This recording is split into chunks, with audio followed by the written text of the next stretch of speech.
very much. This is Professor Paul Piwko of Assumption College, and welcome to If I Knew. And today we're just sitting down trying to pick your brain. You know, I took a class my sophomore year, I think, or like second year of my freshman year. But I feel like I have a good knack for individuals who can't show how smart they are because other people can't be able to comprehend. One of those individuals I think is Professor. Who am I thinking? Who am I thinking of? Another professor I can't draw a blank on his name right now. But anyway, so like I just feel like you're just very intelligent in how you see things, and you're soft spoken, obviously. But I feel like because of that, when you do speak, certain points that you make about finances, and even the advice you gave me earlier this year about asking, really like stand out. And I just kind of wanted to put that on display, kind of pick your brain about specifically what you do, and like we'll get more into that. Great. I look forward to talking, and with that as the lead-in, I just feel like inevitably I'm going to disappoint you. No, of course not. But yeah, first off, just start off talking about yourself, your upbringing, like where you're from, and just what kind of led you here to Assumption, being an accounting teacher and being the accounting profession. Yeah, so I grew up all over the Northeast.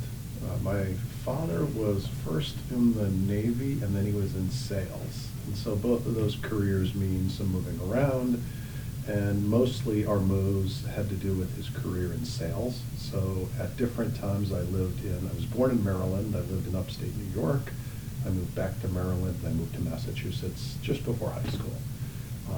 My sister is a graduate of Assumption, and so my first experience wasn't that, but was actually one of my better friends from high school came here, and Assumption was the first place I ever had a cup of coffee. I always tell my students that. So Taylor Dining Hall was my very first experience when I came down for a weekend from UMass, had a cup of coffee there. And so I went to UMass Amherst, I majored in finance. My dream was to work on Wall Street. And as a senior, I met the woman who has become my wife of 33 years. And we got married, and we had a child, and suddenly, like, the notion of going to New York City wasn't quite as attractive. So I ended up making my career for the first 15 or 20 years in the corporate world in different roles in accounting and finance. So I wasn't doing the work related to investments that I saw myself doing, but I was working at a variety of different companies. Some of them you've heard of, like Ocean Spray.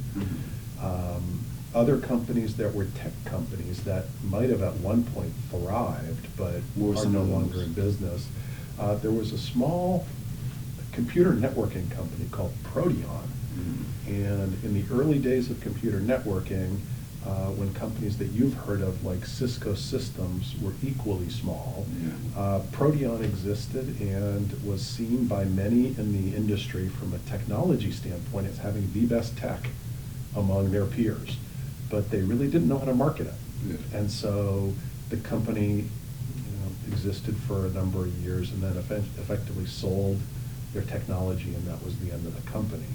Another company is called Data General, which became part of EMC, which is now part of Dell. And so this company, Data General, thrived in the 1970s as mainframe computing really was, a burgeoning market. And I was hired right out of UMass, in fact, from campus interviews at UMass. And then, interestingly, they happened to have a facility in the town I went to high school in, which is Milford. And my first job out of school, they put me in Milford. And there I've lived ever since. So my corporate career, from there really extended across several different companies. A company called Waters that makes liquid chromatography equipment. They're also in Milford, but they happen to be the world leader in that particular market. What's the name again? Waters Corporation. It's the big thing. Exactly. If you drive down 495, their building must go on for a quarter of a mile. If you're on 495 in Milford, and you look to your right as you're heading south, for must be a quarter of a mile their building extends on. Yeah. And so I worked there, and then I ended up in consumer products, and I worked for Ocean Spray and for Coca-Cola in different roles, initially in finance and accounting, but also eventually in new product development, Really? in marketing, and believe it or not, in a position that I consider to be sales, even though I had a marketing title. So you didn't always do accounting? I did not. Oh, okay. No. And so I'm not a CPA. Mhm. I happen to be a certified management accountant, but my background has been much more on the business side of accounting and finance. And so I always enjoyed dealing with, in some cases, it could be someone at the level of a factory worker to try to understand why a manufacturing process was not as efficient this month as it had been previously. All the way up through the president of a company like Ocean Spray, as part of a strategic planning process. And so I really enjoyed having exposure to, almost every level of an organization that I was in.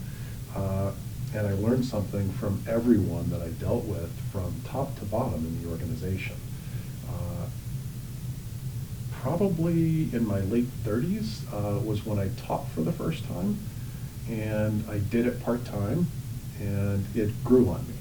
And so by about 8 years ago, I had made the transition full-time into higher education. And so there I've been since, and I developed an appreciation once again for finance and accounting work and for the experiences that I've had, and for the notion that to be a good accountant, you really have to be a good business person first. You've got to understand the business, and that might involve being able to meet with a vice president of marketing and talk about some new product they want to introduce and help them look at the financial side of it. It could involve meeting with a factory engineer who wants to purchase a new piece of equipment that's going to make a production line more efficient. And so through all those different varied interactions, I always grew, and I came to know more. And at some point toward the end of my corporate career, in an announcement about me being put into a new position, the term was used, jack of all trades. And that term I like to some extent, but there's some things I don't like about it, because typically the term jack of all trades is followed by the phrase, but master of none. And so typically when I took on something new, I tried my best to become an expert at it. So I guess I was a jack of all trades because I worked in a variety of different types of roles, including, as I said, sales and marketing.